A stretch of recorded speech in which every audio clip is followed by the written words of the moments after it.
Hello friends, welcome to ISS platform. आज है 2 January of 2025 और आज हम करेंगे important news from Hindu Indian express और पीआईबी। लेक्चर स्टार्ट करने से पहले मैं आपको बताना चाहूँगा कि मेरा एक फाउंडेशन बैच चल रहा है इकोनॉमिक्स का, जिसमें आपको इकोनॉमिक्स फ्री ऑफ कॉस्ट कराई जा रही है लेक्चर बाय लेक्चर। सिर्फ ओनली आपको क्या करना है, मेरे यूट्यूब चैनल पर जाना है, वहाँ पर आपको एक प्लेलिस्ट का ऑप्शन मिलेगा। प्लेलिस्ट के ऑप्शन में आपको एक इकोनॉमी का फोल्डर मिलेगा जिसमें ऑलरेडी 9 लेक्चर मैं अपलोड कर चुका हूं रिलेटेड टू इकोनॉमिक्स, और जल्दी ही लेक्चर बाय लेक्चर आपकी पूरी इकोनॉमिक्स खत्म कर दूंगा।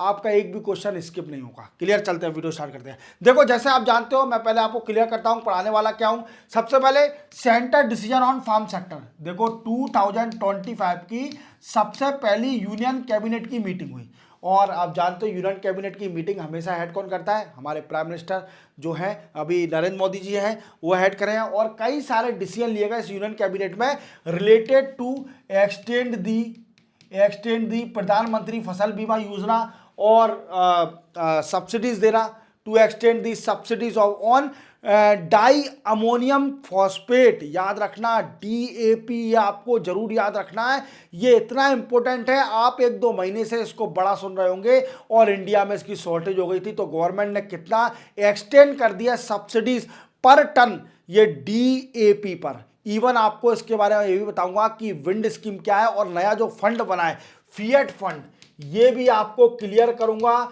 और इसके बाद यस टैग स्कीम क्या है और विंड स्कीम क्या है, इवन आपको ये तक सारे क्लियर करूंगा। क्लियर। देन आफ्टर हम पढ़ेंगे government change prisoner manual rule. क्या है? गवर्नमेंट ने अभी क्या किया है कि मॉडल प्रिजनर मैनुअल रूल को चेंज कर दिया, जो कि 2016 में आया था। इसको चेंज कर दिया है, किस लिए? To end the caste based discrimination. क्या है? कास्ट बेस्ड डिस्क्रिमिनेशन जो हो रहा था, इसको खत्म करने के लिए जो प्रिजनर के अंदर जो इनमेट रहते हैं उनके साथ जो कास्ट बेस्ड डिस्क्रिमिनेशन होता है, उसको खत्म करने के लिए गवर्नमेंट ने क्या किया? अमेंड कर दिया है। अब कौन सा एक्ट है और कौन से रूल में एक्ट में चेंज किया है, जिससे क्या हो कि कास्ट बेस्ड डिस्क्रिमिनेशन जो कि प्रिजन में हो रहा है, इसको खत्म कर दिया जाए। क्लियर। देन आफ्टर हम जाएंगे cyber volunteer. Very very important question, क्योंकि इस बार आपको डेफिनेटली क्वेश्चन आएगा साइबर सिक्योरिटी से रिलेटेड। अब वो किसी भी फॉर्म में आ सकता है, आपको डेफिनेटली साइबर सिक्योरिटी जरूर मिलेगा, और हमें साइबर वॉलेंटियर मेंशन करके जरूर आना है। चाहे ये ऐसे में है, चाहे आप इसको मेंस के आंसर में लिखो, कुछ भी लिख सकते हो, आपको साइबर सिक्योरिटी से रिलेटेड आएगा। और इसमें ये इंपॉर्टेंट क्यों है साइबर वॉलेंटियर, मैं आपको इसमें बताऊंगा कि कितना डेटा, फैक्ट बताऊंगा कि 2023 और 24 according to the home ministry affair, उनका क्या कहना है कि कितने लोगों ने साइबर वॉलंटियर को ज्वाइन किया और जो कि मदद कर रहे हैं गवर्नमेंट की to fight against the cyber security. Clear. चलते हैं, वीडियो स्टार्ट करते हैं। First news, centre decision on farm sector. देखो, आप जानते हो अभी 2025 की पहली मीटिंग हुई है, किस चीज की? 2025 में पहली यूनियन कैबिनेट की मीटिंग हुई है। क्या हुई है? यूनियन कैबिनेट की पहली मीटिंग हुई है 2025 में। और आप ये भी जानते हो कि जो यूनियन कैबिनेट की मीटिंग होती है उसको हेड कौन करता है? हमारे देश के प्रधानमंत्री। और अभी प्रधानमंत्री कौन है? नरेंद्र मोदी साहब। क्लियर। इन्होंने हॉट किए, और इसी के साथ कई सारे डिसीजन लिए गए टू फार्म सेक्टर से रिलेटेड कई सारे डिसीजन लिए गए। और इसी में डिसीजन में एक फंड भी क्रिएट किया गया। क्या किया गया? एक फंड को क्रिएट किया गया, क्रिएशन ऑफ द फंड, जिसका नाम है फिएट। क्या है? फिएट। अब ये बताऊंगा, ये टेक्नोलॉजी से रिलेटेड है, क्या है ये आपको पूरा क्लियर करूंगा। देन आफ्टर पहले समझते हैं कि पहला डिसीजन क्या है गवर्नमेंट का। तो सबसे पहला डिसीजन जो कि लिया है, आपने कई बार न्यूज में सुना होगा डीएपी के बारे में। 2 महीने से 3 महीने से आप डीएपी के बारे में कई बार सुन रहे होंगे। और डीएपी क्या है? डाई अमोनियम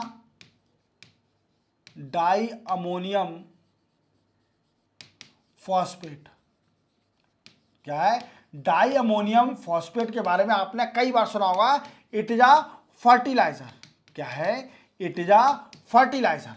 और ये फार्म सेक्टर में बड़ा इंपॉर्टेंट है। और जानते हो फार्म सेक्टर में फर्टिलाइजर की क्या वैल्यू है? तो फार्म सेक्टर में डाई अमोनियम फॉस्फेट की अभी शॉर्टेज आ गई थी इंडिया में, कई सारी शॉर्टेज हो गई थी इंडिया के अंदर, और इससे क्या हुआ, फार्मर बड़ी डिफिकल्टी कंडीशन में आ गए।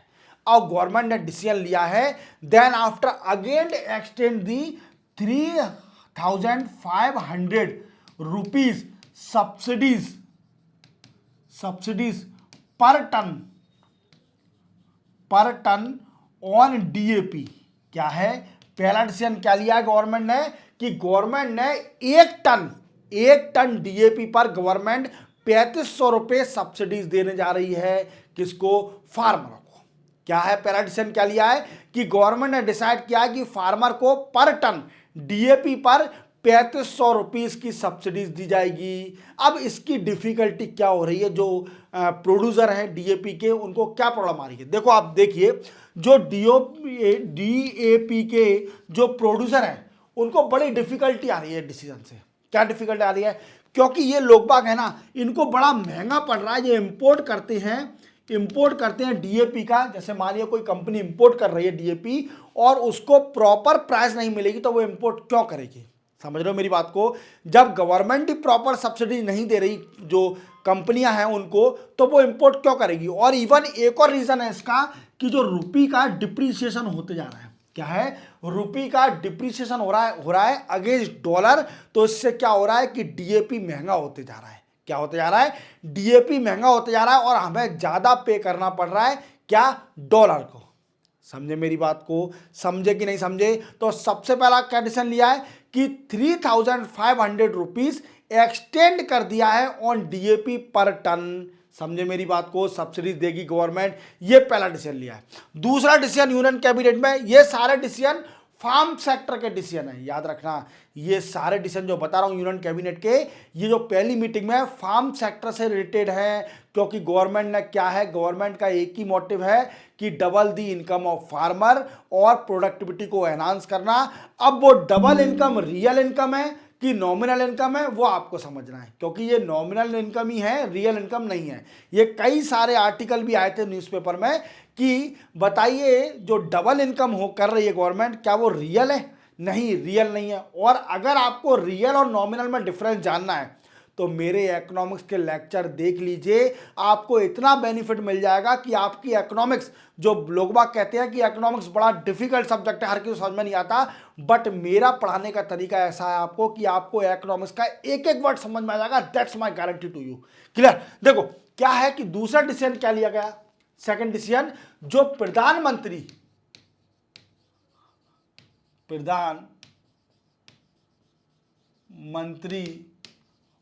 फसल Bima Yojana, and we can say weather reconstructed weather based crop insurance scheme extend up to 2025-26। दूसरा डिसीजन क्या लिया है कि जो प्रधानमंत्री फसल बीमा योजना है और reconstructed weather based crop insurance scheme है, इसको एक्सटेंड कर दिया गवर्नमेंट ने अप टू 2025 और 26 तक। याद रखोगे, दूसरा डिसीजन ये लिया है। तीसरा डिसीजन क्या लिया है, government has signed agreement with Indonesia to export 10 lakh metric ton of non basmati white rice. क्या है थर्ड डिसीजन? थर्ड डिसीजन यह है कि गवर्नमेंट ने इंडोनेशिया, जो कि कंट्री आप जानते हो बाली, इंडोनेशिया के साथ एक एग्रीमेंट साइन किया है कि इंडोनेशिया को India 10 lakh metric tonne non basmati white rice export करेगी। तो इसका डायरेक्ट बेनिफिट किसको मिलेगा? डायरेक्ट बेनिफिट इसका मिलेगा किसानों को, क्योंकि किसान से ही तो लिया जाएगा नॉन बासमती राइस और इसी को एक्सपोर्ट करा जाएगा किसको? इंडोनेशिया को। तो 3 डिसीजन आपको समझ में आए। मैं 4th डिसीजन बताता हूं आपको, that is very important. 4th decision है, क्या है? Government proposed to set up the fiat fund। अब आपके मन में क्वेश्चन आ रहा होगा कि सर ये फिएट फंड क्या है, ये बताइए। तो इसका फुल फॉर्म जान लीजिए, fund for innovation and technology. क्या है?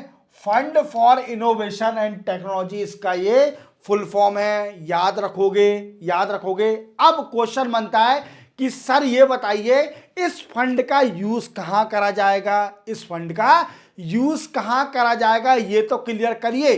तो इस फंड का यूज करा जाएगा ऑन यस टेक। अरे सर आप तो नए नए शॉर्ट फॉर्म बता रहे हो, यस टेक का फुल फॉर्म तो बताइए कि व्हाट इज यस टेक। और दूसरा यूज करा जाएगा विंड्स में। कौन सा? हवा में सर? नहीं, इनके फुल फॉर्म बताऊंगा जब आपको समझ में आएगा कि विंड्स क्या है और यस टेक क्या है। तो देखो यस टेक क्या है? Yield estimation system technology. क्या है? यील्ड एस्टिमेशन सिस्टम टेक्नोलॉजी, ये फुल फॉर्म है इसका यस टेक का।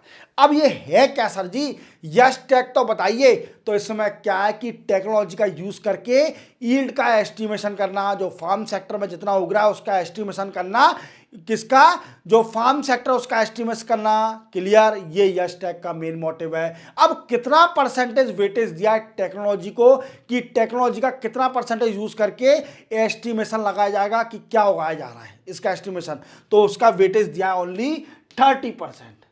और कई सारी स्टेट इसका यस टैग का यूज कर रही हैं, कई सारी स्टेट यस टैग का यूज कर रही है स्कीम का। इवन मैं आपको बताऊं कि जो मध्य प्रदेश है, जो मध्य प्रदेश जिसको हार्ट ऑफ इंडिया बोला जाता है, ये तो 100% वेटेज दे दिया है यील्ड एस्टिमेशन बाय टेक्नोलॉजी को। समझे मेरी बात को? समझे कि नहीं समझे? और अपन समझते हैं विंड्स को। विंड क्या है? Weather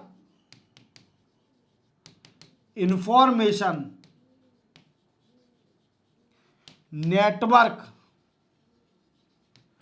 and data system. क्या है? Weather information network and data system. Clear? ये इसका फुल फॉर्म है। बट इसका मेन एम क्या है? तो आपको एम समझाता हूं शुरू से। देखो विंड को अपन फिर से लिख लेते हैं। विंड्स, ये हवा नहीं है, याद रखना, इसको याद रखना। Weather information and network data system. इसका मेन मोटिव क्या है? देखो आप जानते हो कि वेदर इंफॉर्मेशन, समझे मेरी बात को? वेदर इंफॉर्मेशन क्या है? वेदर की इंफॉर्मेशन देना किसानों को। क्लियर? समझ रहे हो मेरी बात को? कि वेदर की इंफॉर्मेशन देना बाय यूजिंग टेक्नोलॉजी और the remote sensing technology. Remote sensing satellite का यूज करके। क्या है? रिमोट सेंसिंग टेक्नोलॉजी सैटेलाइट का यूज करके हम क्या करेंगे कि वेदर को एस्टिमेशन लगाएंगे, वेदर की इंफॉर्मेशन का एस्टिमेशन लगाएंगे। क्लियर? वेदर की इंफॉर्मेशन का एस्टिमेशन लगाएंगे किसका? रिमोट सेंसिंग सैटेलाइट का यूज करके। वेदर इंफॉर्मेशन की डेटा का हम इसी को रिमोट सेंसिंग सैटेलाइट से यूज करके हम डेटा फाइंड आउट करेंगे। अब इसमें कैसे होगा? ऐसे कौन से स्टेशन बनाएंगे ये बताइए मुझे सर। देखो सबसे पहले अपन बनाएंगे वेदर स्टेशन। वेदर स्टेशन बनाएंगे कहां पर? Automatic weather station. सर आप भूल गए, ऑटोमेटिक वेदर स्टेशन बनाए जाएंगे एट ब्लॉक लेवल। कहां पर? ब्लॉक लेवल पर ऑटोमेटिक वेदर स्टेशन बनाए जाएंगे ब्लॉक लेवल पर। समझे मेरी बात को? दूसरा है automatic we can say rain gauge station बनाए जाएंगे एट पंचायत लेवल। क्या है? रेन गेज स्टेशन बनाए जाएंगे एट पंचायत लेवल। ये दो स्टेशन बनाए जाएंगे, याद रखोगे। ये यूनियन कैबिनेट में डिसीजन लिए गए हैं। कौन कौन से? आपको पूरा मैंने क्लियर कर दिया। आप पूरी तरह वीडियो समझ गए होंगे कि पहली यूनियन कैबिनेट की मीटिंग आई जिसमें कई सारे डिसीजन लिए गए to enhance the productivity of the farm sector और to double the income of farmer. और इसके लिए कई सारे यूनियन कैबिनेट की पहली मीटिंग में फार्म सेक्टर से रिलेटेड डिसीजन लिए गए। और आपको मैंने कई बार फिएट भी क्लियर कर दिया कि फिएट क्या है, ये फंड क्या है, और इसके अंदर फंड के अंदर ये किसकी मदद करेगा। कौन सी ऐसी स्कीम चल रही है जो कि मैंने आपको बताई, कौन सी? विंड्स स्कीम और यस टैक स्कीम बताई मैंने आपको। ये याद रखना, फार्म सेक्टर में बड़ी इंपॉर्टेंट है यस टैक और जो फिएट फंड, यस टैक और विंड्स स्कीम। क्लियर? चलते बनाएंगे। नेक्स्ट है government has change prisoner manual rule. देखो आप जानते हो कि प्रिजन में होता क्या है। देखो कई सारी डिफिकल्टी है। देखो इनमेट जो क्राइम करके जेल जाता है, अब उनके संग कई बार आपने सुना होगा कि मूवी में देखा होगा या फिर कई बार आपने सुना होगा कि जो लोग वह क्राइम करके जेल जाते हैं तो पहले उनके संग कई सारा वीकेंड से गलत ट्रीट होता है। क्या होता है कि उनकी टेस्टिंग करी जाती है, गलत ट्रीटिंग करी जाती है। जो बड़े बड़े प्रिजनर होते हैं जिनको उम्र कैद होती है या फिर भी उनको कई साल हो गए हैं तो वो सीनियर खिलाड़ी हो जाते हैं जेल में। क्या हो जाते हैं? सीनियर खिलाड़ी हो जाते हैं। और खिलाड़ी आप जानते हो, जो खिलाड़ी हो जाता है तो मालिक हो जाता है और सब अच्छी चलती है उसकी। तो वो क्या करता है कि जो प्रिजनर जाते हैं नए तो उनके साथ गलत व्यवहार होता है और गलत काम कराया जाता है। ये सारे काम है। बट अब क्या हो रहा है जेल के अंदर कि कास्ट बेस्ड डिस्क्रिमिनेशन हो रहा है। क्या हो रहा है? कास्ट बेस्ड डिस्क्रिमिनेशन हो रहा है। कास्ट बेस्ड डिस्क्रिमिनेशन हो रहा है। कास्ट बेस्ड डिस्क्रिमिनेशन क्या है? देखो कास्ट के बेस पर डिस्क्रिमिनेशन, जैसे मानिए कोई एससी है, कोई ओबीसी है, कोई जनरल है, कोई एसटी है, तो क्या है जेल में आप जानते हो कई तरह की डाइवर्सिटी है, कई डिफरेंट कास्ट के लोग आते हैं और एज पर दी कास्ट बेस पर उनको काम पकड़ाया जाता है कि आप ये काम करिए, मैनुअल स्कैवेंजिंग का काम करिए, या फिर आप नीची कास्ट से हो तो आप ये काम करिए, आप ऊंची कास्ट से हो तो आप ये वाला काम करिए। बट ये गलत है। तो गवर्नमेंट ने बोला कि जो प्रिजन के अंदर ये कास्ट बेस्ड डिस्क्रिमिनेशन हो रहा है, कास्ट बेसिस पर काम मिल रहे हैं, इसको खत्म किया जाए। इसको खत्म किया जाए। अब कैसे खत्म किया जाएगा, ऐसे कौन से रूल हैं और ऐसा कौन सा एक्ट है, ये भी आपको क्लियर करूंगा। तो सबसे पहले जानिए आप मॉडल प्रिजनर मैनुअल रूल 2016। क्या है? Model prisoner manual rule 2016। याद रखोगे ये रूल क्या कहता है, इस रूल में क्या है ऐसा। देन आफ्टर एक और आप याद रखना, मॉडल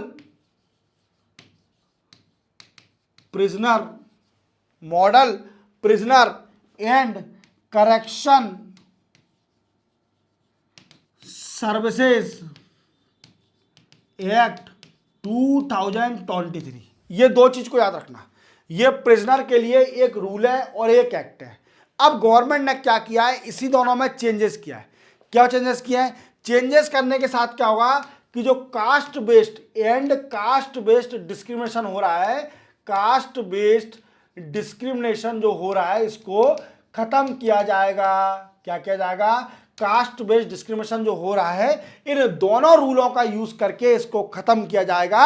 और गवर्नमेंट ने चेंज कर दिया इन दोनों, एक एक्ट के अंदर और एक रूल के अंदर, जिससे क्या होगा कास्ट बेस्ड डिस्क्रिमिनेशन को खत्म कर दिया जाएगा प्रिजन के अंदर। अब क्या है, मैंने आपको बताया फिर से अभी, बट क्या होता है जेल में कि जैसी कास्ट वैसा काम, मानिए वो लोअर कास्ट का है तो उससे मैनुअल स्कैवेंजिंग काम कराया जाएगा, समझे मेरी बात को। और अगर वो ऊंची कास्ट का है तो पूजा पाठ या कुछ अलग काम, जनरल कैटेगरी का है या ब्राह्मण है तो उससे अलग काम कराया जाएगा। तो कास्ट बेस्ड डिस्क्रिमिनेशन है, इसको खत्म करने के लिए क्या किया है गवर्नमेंट ने, रूल में चेंजेस किए हैं और एक्ट में चेंजेस किया। अब ये यूज क्या करोगे सर, तो ये कैसे में यूज करोगे, प्रिजन रिफॉर्म में, प्रिजन रिफॉर्म में इसका यूज करोगे, समझे मेरी बात को। इस एक्ट और रूल का नाम याद रखना, बड़ा ही इंपॉर्टेंट है, एक्ट और रूल। क्लियर, चलते हैं अपन नेक्स्ट उस पर। नेक्स्ट है साइबर वॉलंटियर। देखो ये वेरी वेरी इंपॉर्टेंट क्वेश्चन है, इसको बिल्कुल कंटेस्ट कर लो, क्योंकि क्या है कि साइबर सिक्योरिटी के ऊपर बड़ा इशू है अभी इंडिया के अंदर में। क्या है, साइबर सिक्योरिटी के ऊपर बड़ा ही इशू चल रहा है इंडिया में, और हर आदमी, आप समझ रहे हो, अवेयरनेस बढ़ाने के लिए, साइबर सिक्योरिटी की अवेयरनेस बढ़ाने के लिए गवर्नमेंट कई सारे इनिशिएटिव ले रही है, गवर्नमेंट कई सारे इनिशिएटिव ले रही है। इवन हर पर्सन एक बार तो विक्टिम हुआ होगा cyber attack, cyber security, cyber threat का, या फिर आपको कई बार फोन आया होगा। अगर आप समझदार हो तो बच भी गए होंगे, अगर आप वीकेंड से अनएजुकेटेड हो, इससे अवेयर नहीं हो, तो आप फंस भी गए होंगे, विक्टिम बन गए होंगे। पर फोन जरूर आया होगा एक बार, और आपसे कई बार बोला होगा कि मैं इस जगह से बोल रहा हूँ, लॉ एनफोर्समेंट एजेंसी से बोल रहा हूँ, ऐसा हो गया जो हो गया, मतलब कुछ भी फाइनेंशियल फ्रॉड करने के लिए वो आपको फ़ोन लगाया, वो आपसे कुछ भी बोल सकता है। आपको कंपनी, कोई कंपनी बोल देगा प्रॉफिट बेसिस देगा आपको, या पैसे का लालच देगा, या मनी का लालच देगा, या आपको कुछ और लालच देगा, जिससे आप उसकी बात को वीकेंड से एग्री कर दोगे और उसको फंड ट्रांसफर कर दोगे। ये कई बार कई लोगों के साथ हुआ है, इवन कई सारे विक्टिम भी हुए हैं। जो पढ़े लिखे होते हैं, समझदार होते हैं, अवेयर होते हैं, वो बच जाते हैं इससे, समझे मेरी बात को। अब क्या है कि गवर्नमेंट ने क्या किया कि पब्लिक का कंट्रीब्यूशन जरूरी है अवेयरनेस बढ़ाने के लिए। गवर्नमेंट अकेली नहीं अवेयरनेस बढ़ा सकती, गवर्नमेंट को पब्लिक का कंट्रीब्यूशन भी जरूरी है अवेयरनेस बढ़ाने के लिए। तो गवर्नमेंट ने क्या किया, गवर्नमेंट ने 2023 और 24 का अगर डेटा देखा जाए तो 54,800 साइबर वॉलंटियर को ऐड किया। क्या किया, साइबर वॉलंटियर्स को ऐड किया। अब साइबर वॉलंटियर्स होते कौन है, देखो आप समझिए, आप एक पर्सन हो, मानिए आप कॉलोनी में रहते हो, अपनी कॉलोनी में, और कॉलोनी में रहने के साथ कोई भी, मैं वॉलंटियर बता रहा हूँ, ये साइबर वॉलंटियर नहीं बता रहा, वॉलंटियर समझा रहा हूँ। आप एक पर्टिकुलर कॉलोनी में रहते हो। अब उस कॉलोनी में क्या हुआ कि जो सफाई कर्मचारी है गवर्नमेंट के, वो अलग है, क्लियर, जो आती है गाड़ी माड़ी। एवन उस कॉलोनी के अंदर एक डिसाइड भी किया कि वॉलंटियर डिसाइड करे जाएंगे जो कि सफाई अभियान को स्टार्ट करेंगे और सफाई अभियान को मैनेज करेंगे पूरी कॉलोनी में। हालांकि उनको कुछ नहीं मिलता, पे नहीं मिलेगा, कुछ भी उनको सैलरी नहीं मिलेगी, बट वो सोशल वर्क करेंगे। वॉलंटियर क्या है कि सोशल वर्क करेंगे, सोशल वर्क करेंगे, that is the work of the volunteer, समझे मेरी बात को। तो क्या है कि 2023 और 24 का डेटा देखा जाए, according to the ministry of home affair, कि उन्होंने बोला है कि 2023 और 24 में 54,800 वॉलंटियर, साइबर वॉलंटियर गवर्नमेंट से जुड़े हैं। अब साइबर वॉलंटियर करते क्या है, ये क्या अवेयरनेस को एनहांस करते हैं, क्या है, साइबर सिक्योरिटी की अवेयरनेस को एनहांस करते हैं साइबर वॉलंटियर, समझे मेरी बात को। इसका काम क्या है, ये social, we can say social service कर रहे हैं और साइबर सिक्योरिटी से रिलेटेड ये काम कर रहे हैं। अब आपको याद कर रखना है, इसके अंदर आपको ये डाटा याद रखना है, आपको डेटा याद रखना है कि according to the ministry of home affair 54,800 cyber volunteer connected with the government to enhance the awareness related to the cyber security, cyber threat और फाइनेंशियल फ्रॉड। याद रखोगे तो इसी के साथ 2 जनवरी 2025 के करंट अफेयर कंप्लीट होते हैं। चैनल को सब्सक्राइब और बेल आइकन प्रेस करना ना भूलना। मिलते हैं हम कल नए करंट अफेयर के साथ, तब तक के लिए जय हिंद।